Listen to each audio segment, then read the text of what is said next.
Gerald Enter, and I live in Georgetown. I was born here.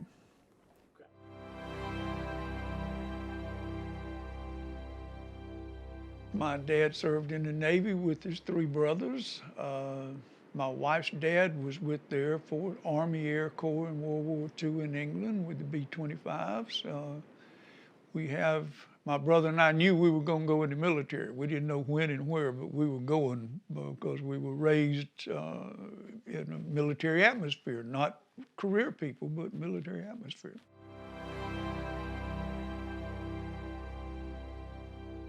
I joined the Marines. My mom wanted me to go to college. She begged me to go to college. We were living in Sumter at the time. My dad got transferred from the paper mill here. We were in Sumter. And I had opportunity to go play ball in a little small school in North Carolina, so I went for a year. She asked me to go. I got out of school June 28th. I joined the Marine Corps, May 28th. I joined the Marine Corps June the 1st. And no, she didn't like it, but she's proud of it. She would never tell me she's gone now, but she was proud of it. But that's what I wanted to do. That's what I wanted to do all my life. When you were writing book reports about some famous person, I was writing it about the Marine Corps, some island in the Pacific, Guadalcanal or Okinawa or Iwo Jima or somewhere. I couldn't read enough, and I was excited as I was the first day I wanted to be a Marine, the first day I was a Marine. Got shipped down to Parris Island for boot camp, and at the end of boot camp, now, you got to remember now, I'm not the brightest bulb in the house, but at the end of boot camp, I wasn't familiar with Vietnam. I knew about it, I read about it, I wasn't familiar with it. And we all got our orders the last day or two at Parris Island, and mine read Westpac Ground Forces. Well, that's all I knew. I had to get information from somebody else. Tell me what this is. Westpac was Western Pacific. Ground Forces was the Marine Corps in Vietnam. And that's my trip there was very interesting. I did not go with an established platoon of Marines from Sumter or South Carolina. We went individual. So when my 30 days leave was up from finishing intensive care unit down at Camp Lejeune, I had a plane ticket to go to San Diego to meet up with other Marines and form a company and go. Well, we had to stop in Texas because of the snow. So we stopped, spent the night, and I'm already scared to death. I'm a day late getting to San Diego. That's reason for treason, and they're going to shoot me when they see me. But as it turned out, when we got to San Diego, me and we accumulated other Marines. They were tickled to death to see us. That's all there was to it. And then we made a platoon there to establish ourselves and make the rest of the trip. but we never did anything as a unit. We were just a group of Marines that were going to be separated when they got to Vietnam to go where they were specialized to go. So at Okinawa was your last step. We flew civilian planes, Pan Am, all the way from California.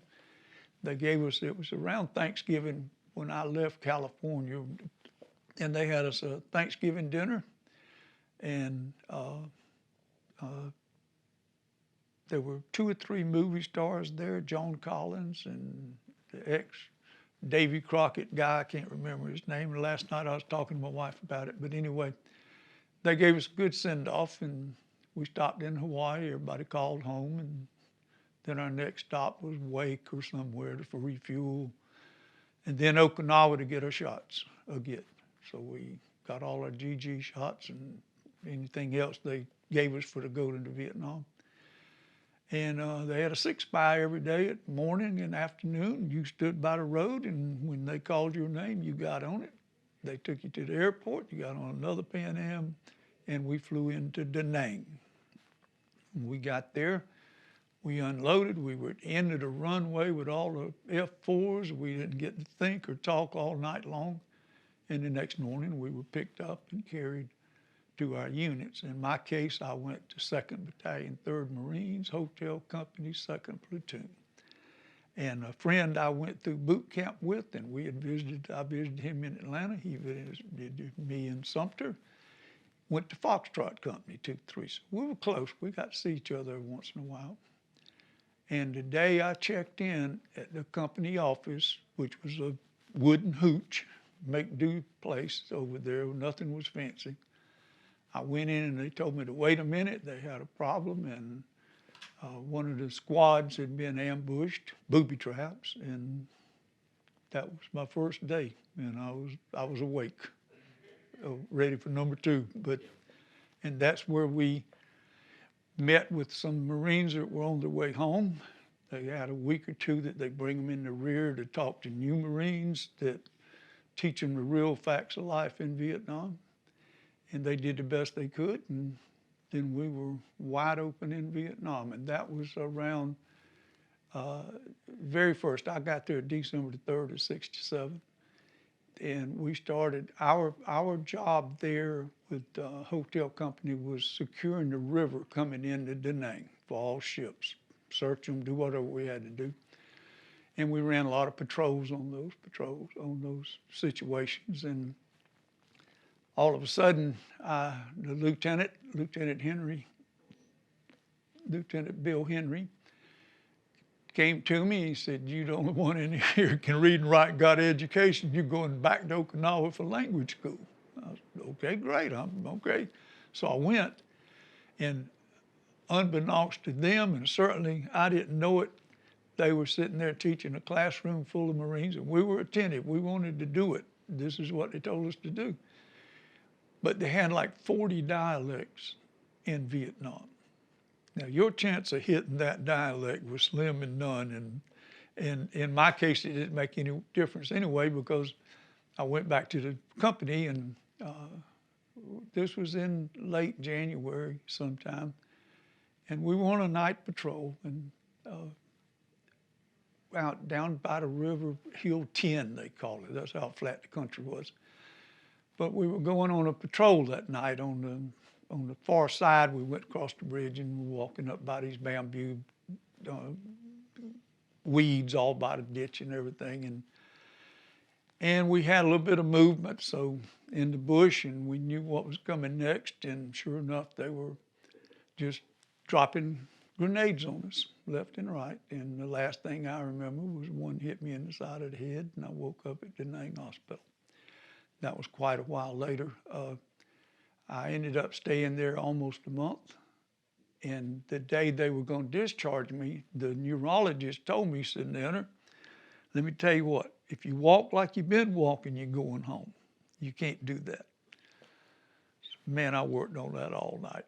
Next day when he come in, I was dream walking that thing. So he told me, "All right, you okay to go?" My platoon picked me up that afternoon at the hospital in Tet Offensive from 68. the worst year of war, the worst Tet offense they've ever known. They hit over 100 sites simultaneously, from all the way from Cantillon at the northeast border to Saigon on the southern end. And Quezon, the Marine base up there, was really, really hit bad and hard. And they were under siege for, what was it, almost 3 months, at least 60 days. They were under attack. And we were sent up there to help them, not go to Quezon. No, that didn't happen. We saw it one time, but we were there for perimeter help. And we stayed there and hill to hill. We saw Fox Company make Marine Corps history. They had a tremendous battle that lasted about 12, 16 hours, and they got hurt bad. But we were going on to, we were moving. We don't march in jungle. You walk about 5 yards behind the Marine in front of you. And we were coming up on Hill 222, and the lead Marine got shot. He was ambushed up front. We didn't know what was going on. So we were moving in a single file defense, just breaking off each other, one this way, one that way. And Doc Royal and I were the last two. And Lieutenant Sawyer at the time, no, Lieutenant Henry Sawyer replaced him.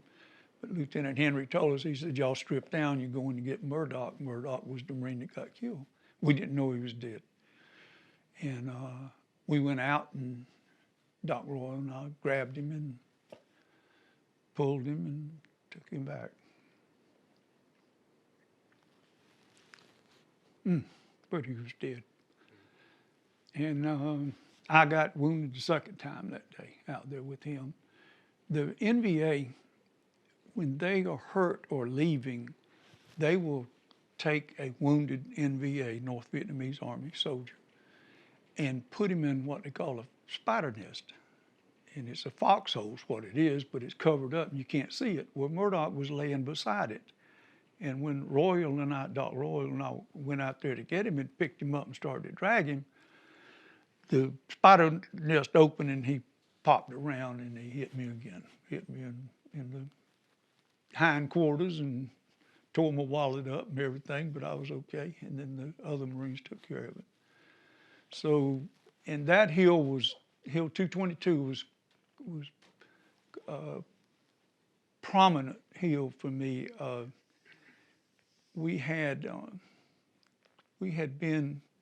We could watch the NVA on a hill beside us, walking around, moving, and we were told to stay where we were. Never did understand that, but we were told to stay, and sure enough, one night, Lieutenant Sawyer, Lieutenant Henry had already been wounded severely and went home, but Lieutenant Sawyer made me the first squad leader, and I'm a PFC.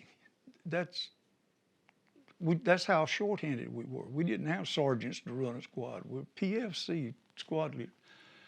And he told me he wanted to make a LP on my side where I was that night, that there was too much movement. And man, I'm brand new that day. He made me a squad leader. I don't know how to spell LP much, but let's make one. And that night, I had picked out 3 Marines to go with me, Odie and Matsuda and Pence. And we sit on the hilltop up there looking down and talking and discussing the whole thing, like what would we do? We're gonna sit by these trees for cover. There's a bomb crater beside it, and a 500-pound bomb crater as big as this room.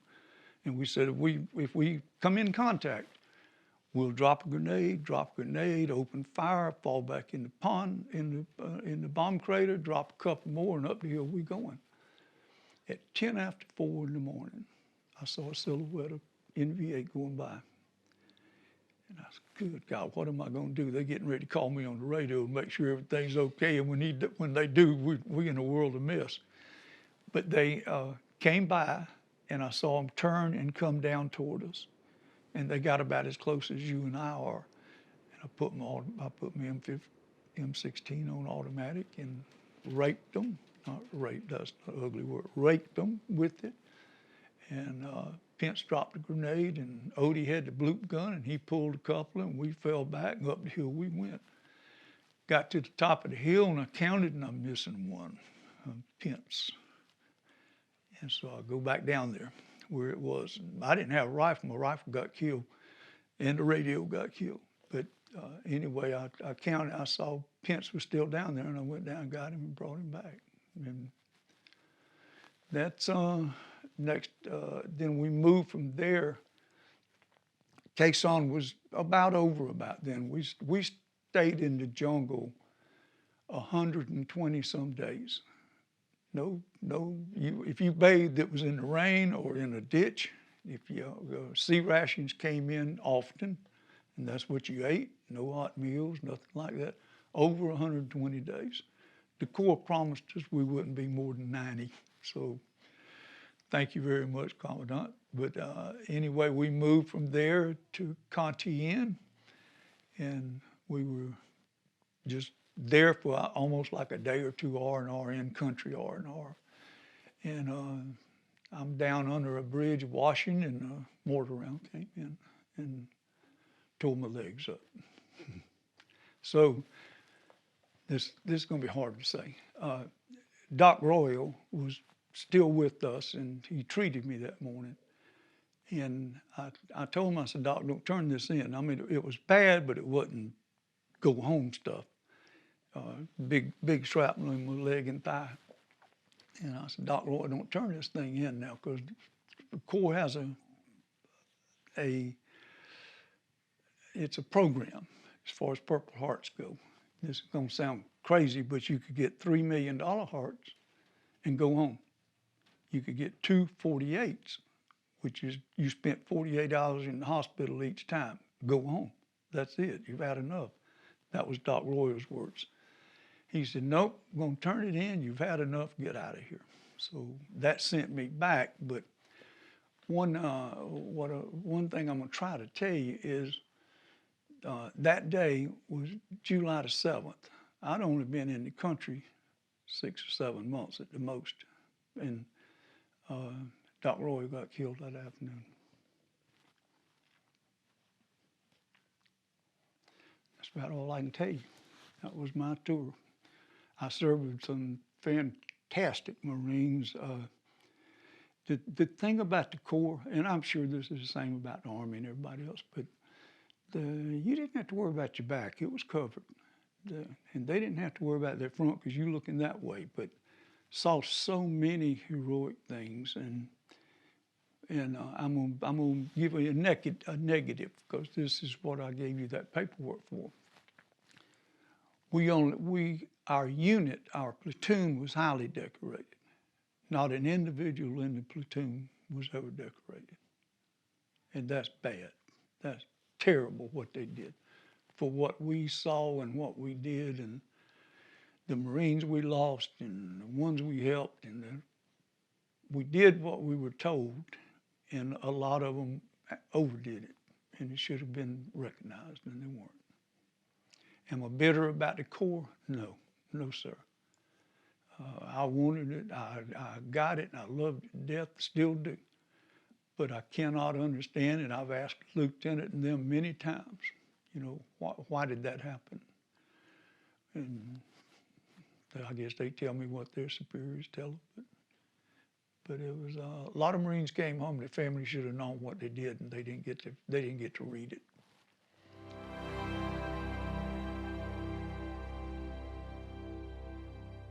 When I came home, we came home individually, naturally, in my case.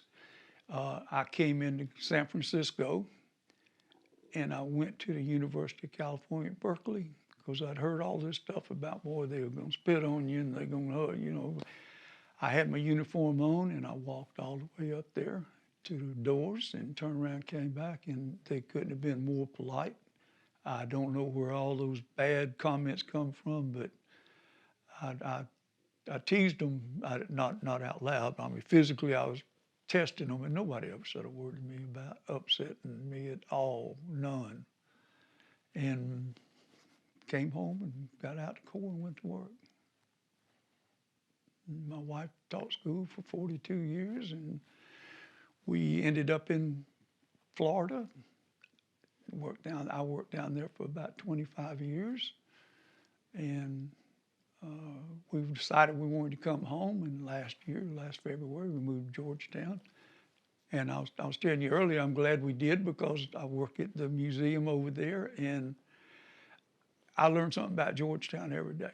And I want to make a point. I learned this over there, that Francis Marion, who was got to be our most famous Georgetownian, but the NVA read his military transcripts, and the NVA in Vietnam used his tactics against us there.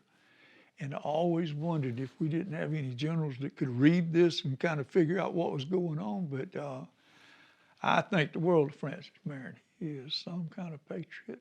And Agent Orange, most Vietnam veterans know about Agent Orange. They know about the fluid that they dump out and it gets on you. But we didn't know the problems with it, so we ignored it. But my case, it retired me with heart condition. The VA has taken care of me every day. I don't have a complaint in the world. They have done what they said they would do, and I'm still here to talk to you. And the main thing I'd like to express to the people that may listen or read what I'm telling you is that were we in favor of Vietnam? It didn't take you very long to be there to find out that we're by ourselves over here. South Vietnam's not doing anything to help themselves. We had one South Vietnamese soldier assigned to us, and I have no idea except he was an extremely nice guy. He did everything we asked him to do, but he did not go north with us when we went to meet the NVA. But it wasn't hard to see that, holy mackerel, we're in a world of mess. And all we have is these 20 and 30 Marines around each one that this is how we're going to get home. But then we find out that, go back and read a little history about it. Eisenhower told South Vietnam in the 50s that we will be there if North Vietnam invades. So he held up his word. But we didn't have any help from South Vietnam. That was a tragedy. We finally tested them in 1972. I read this, I wasn't there. That our leaders made them put a division or whatever else they could get to accumulate to South Vietnam to go north and stop them. And they couldn't do it, and they had a drastic amount of casualties, and that's when we said, we've had enough, and came home.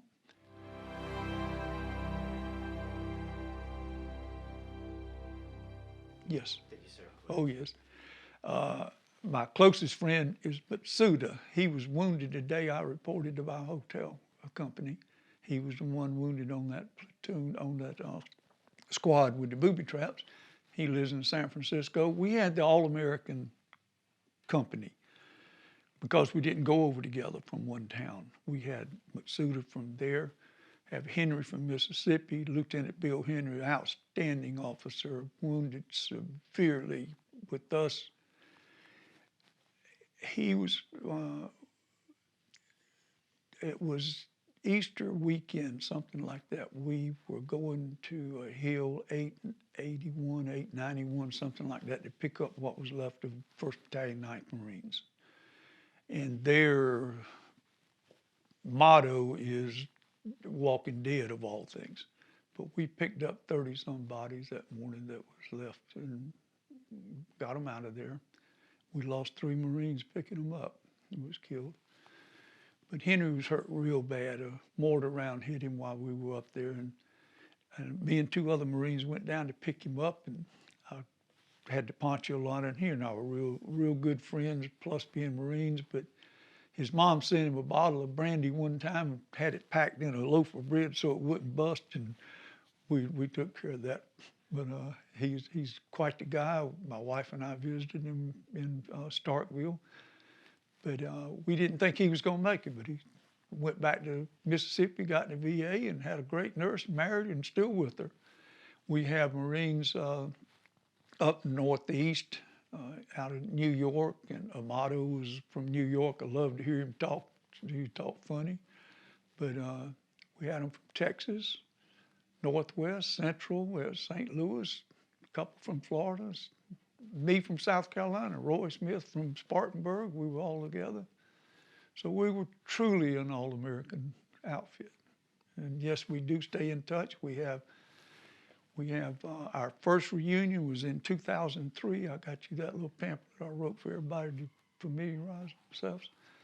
And we stay in contact, and we've had several reunions since then. The last one we had was at the brand new Marine Corps Museum in Washington, and that was very nice. We were there the 50th anniversary of Quezon, which, one more time, we did not in Quezon. We were around it. I think about 10 million Marines were in there now, but we weren't there. And they gave us some medallions, 50-year anniversary, and Henry, this thing that I have written for the Major General, that he told me, he said, man, your family needs to know about this. You'll read it. And he had them listen to it, not my writing, but listen to statements about that situation. And that was nice. And the museum is fantastic. My God, the new one,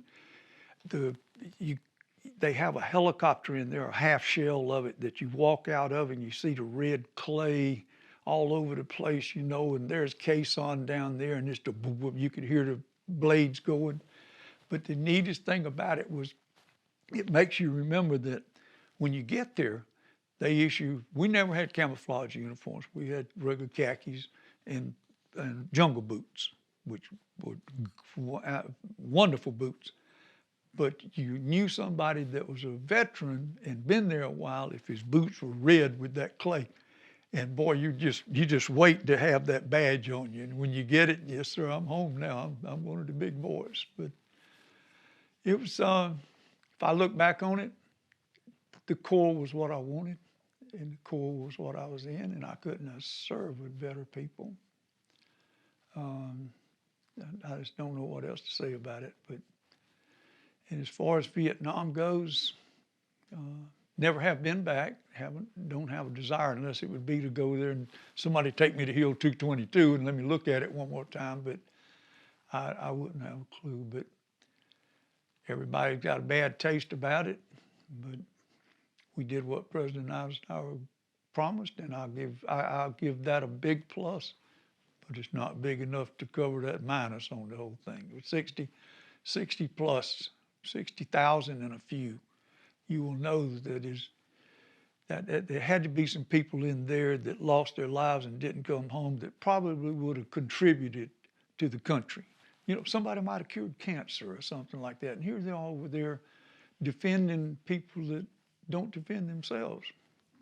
That's about as bad as I can put it. But it's just the way it was.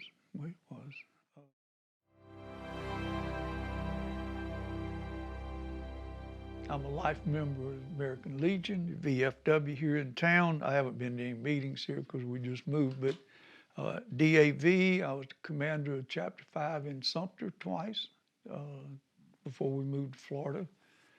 Yes, I like all the military organizations, and you can't go to all their meetings and do everything they want to do, but they're all good groups. My favorite is the DAV. They provide rides for veterans that can't get to the hospitals and things like that. And then also the Toys for Tots. That's a good deal too, but that's American Legion. And I think they have turned it over to local reserve units or something. Something changed in it, and something like that. But they all have good causes. I'm a life member of the Purple Heart Association, and I have mine are listed in the Purple Heart Wall of Fame in New York, of all places. But my wife and I visited there 2 or 3 years ago just to see it, and it's outstanding. And if you have a friend that you think out of Purple Heart has one, he may be in it. All you got to do is pull up Purple Heart Wall of Fame, Wall of whatever honor, and it'll tell you to punch your name in, and you put his name in, and you'll find out. They'll show you a picture and a write-up. And it's nice, very, very nice.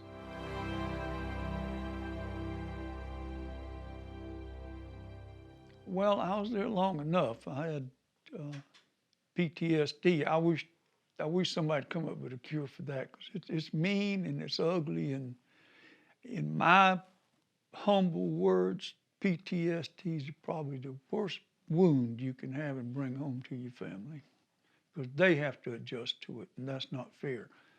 You just, I went to a lot of classes in Jacksonville for PTSD, and we called them MAD classes, because if you wasn't mad when you got there, you were when you left. But it's bad. My wife knows it. It's just a situation. You don't grow out of it. It's there. You may hide it, but it's still there. And I wish to goodness they could, one of those 60,000 might be here to cure that.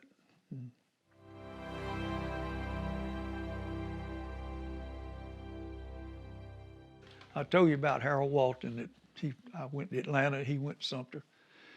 Well, when I left Vietnam, they sent me back to Hawaii.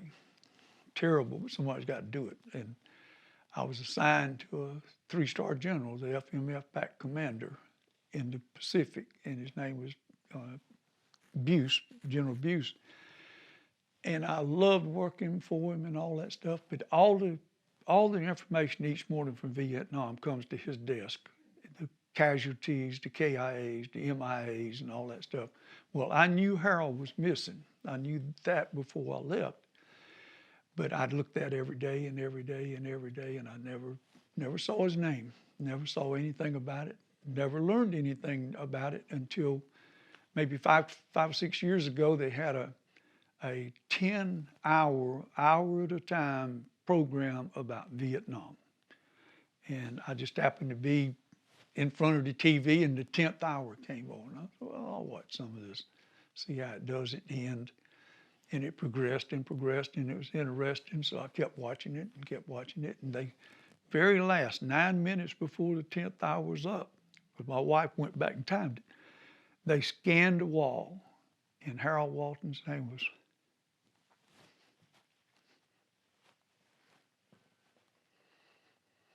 And I tried to, it just had Walton, Harold Walton. It wasn't in a row like all of them are. It was separated out there by himself. And we finally got enough information through the communication system today, and found his sister, but everybody was scattered all over the world. But anyway, that was one story.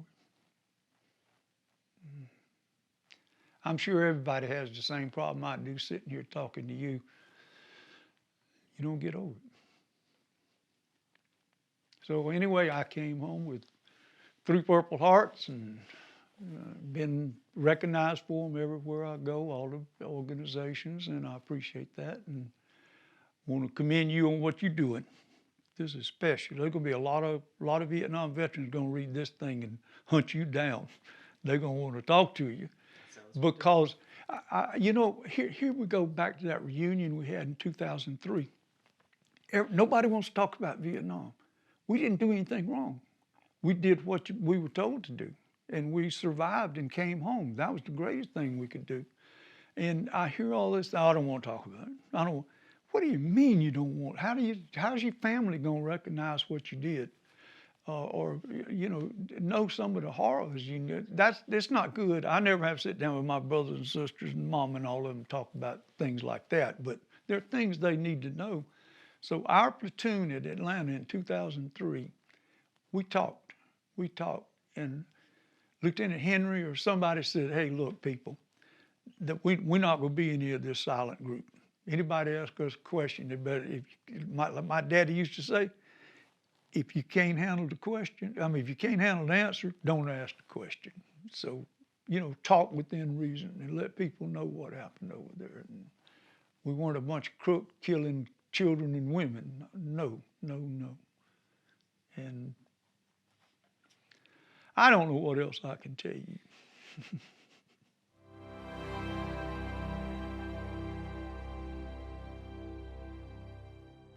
Well, I didn't have enough of the Agent Orange, so my uncle was the business agent for an asbestos big company in Greenville.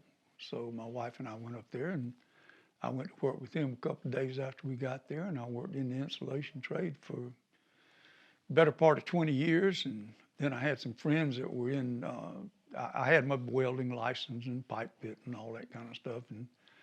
And I transferred my book to a millwright local, 2411 in Jacksonville, and that was the last place I was transferred to work. And so we got there and lived in Yulee, really. My wife taught school there, and I got retired in November of '01. And my heart just said, that's it, I didn't go back to work. But my wife, for everyone interested, taught school at Yulee Elementary, and one of her students was Derrick Henry, running back for Tennessee, and she's proud of that. And he's a good young man. So we stayed there, and Georgetown's my hometown. We wanted to come home, be closer to the kids, and when we've seen more of them now than we have in the last 20 years, back and forth. But we looked all over the coast here, and we finally decided on Georgetown, and I'm glad we came home. I'm sure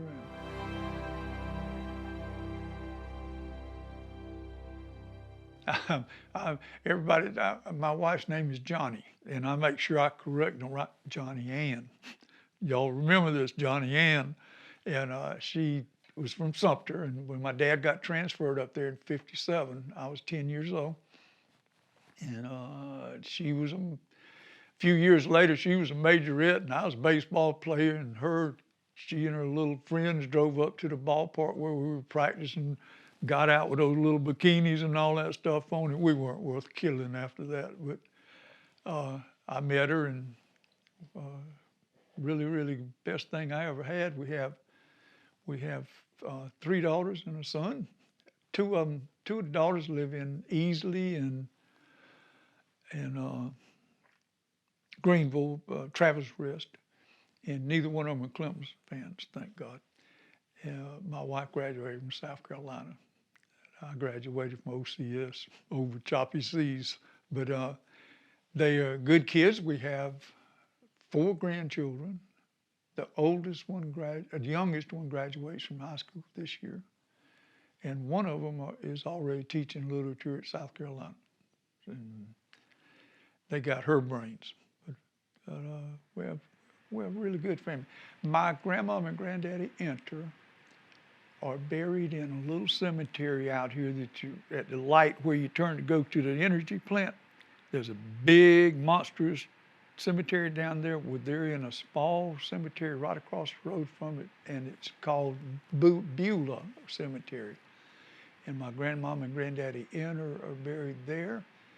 And the story behind that I like. They had some really close friends that were of the Jewish faith, which I never have met nothing but great Jewish faith people. And when my grandmom and granddaddy Enter died, they didn't have a place to be buried, and they're buried beside the Beulahs out there. So we're proud of that, very proud. But Johnny's parents he was, like I told you, he was in World War II in the Army Air Corps. And her mom was secretary for the school district up there, and we just have a great life. We have great kids. When matter of fact, for New Year's this year, we had 7 kids, and her and me and my sister and all, and they did a Harry Potter 20-year anniversary and watched every one of them, one after other to other, and it was a pleasure to watch. We enjoyed that. My sister, I'm going to be proud to tell you about her, my older sister. She's still with us. She graduated from MUSC as a nurse, went home to Sumter, went to work at Toomey Hospital, and there was a doctor there said, Gloria, we need an intensive care unit. So they sent her to Duke to learn to read EKGs and everything else she would have to do, and they came back, and her doctor started an intensive care unit up there, and she's She worked there 40 years and retired as a vice president. I'm proud of her. Now, my brother was in the Army. That's about all I can tell you about that. He did his 3 years in the Panama Canal as an MP. And I tell him all the time, I guarantee you, all you did was inspect grass skirts, right? Oh, no, Daddy, oh, Gerald, we really, but he's always been proud of me, and I'm proud of him. And we had a sister that was a younger sister that was a nurse, and we lost her a couple years ago. And I have a good family. We have a lot of fun together.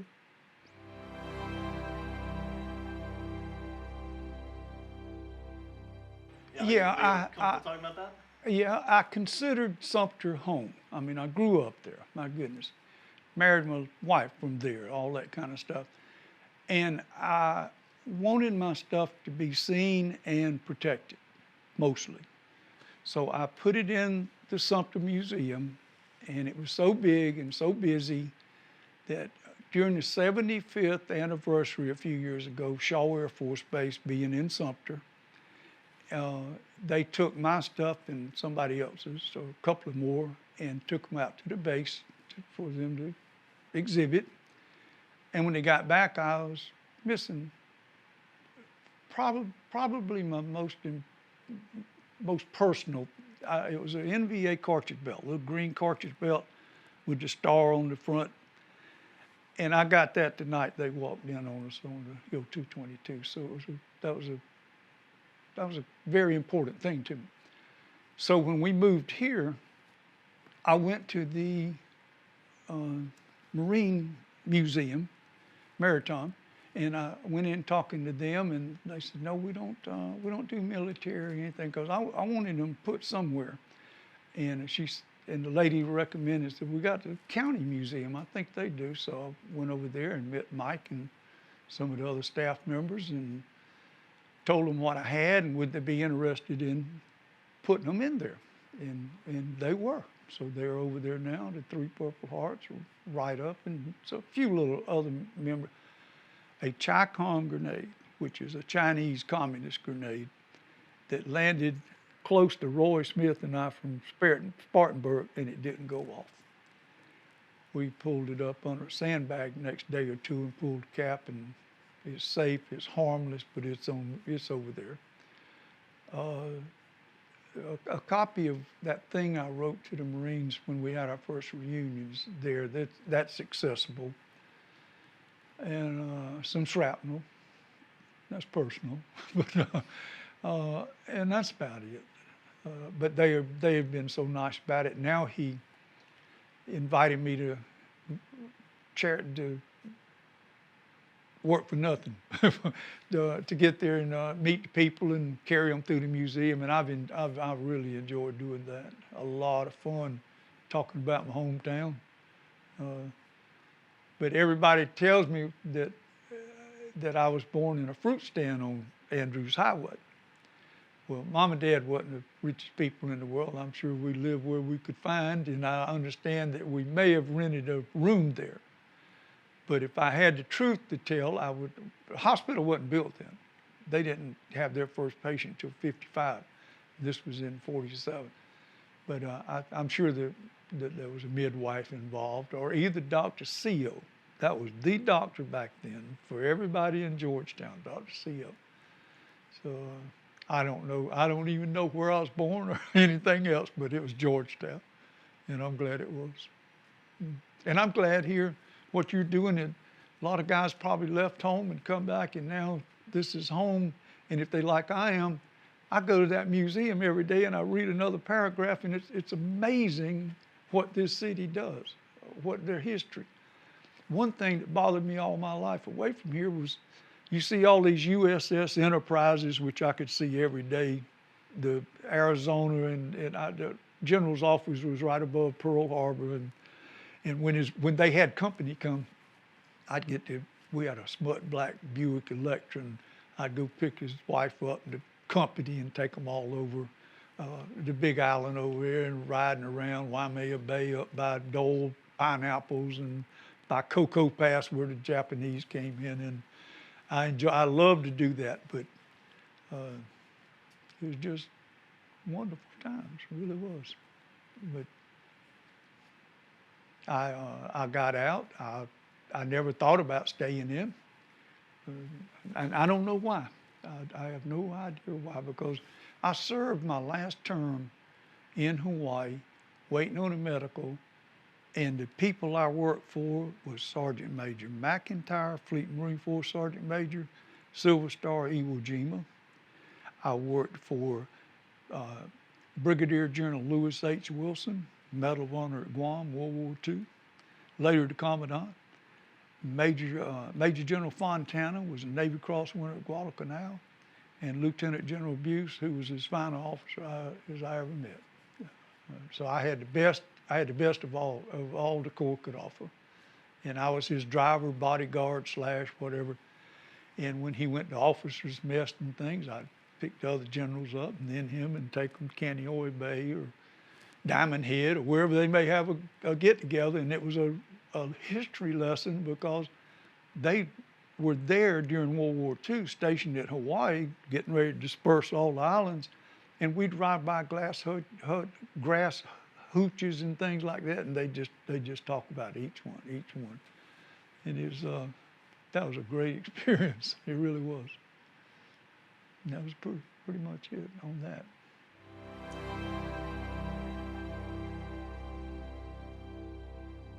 Final thoughts? I don't know of anything else to tell you except this.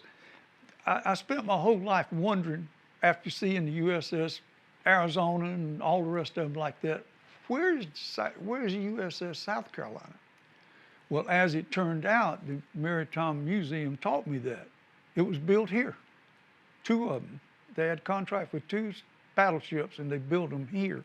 The USS South Carolina was Christian maybe around the century, turn of the 1900s, because it served in World War I. And I say meritoriously, I don't know, but anyway, it was dismantled and disassembled and retired before World War II. But we know where it is now.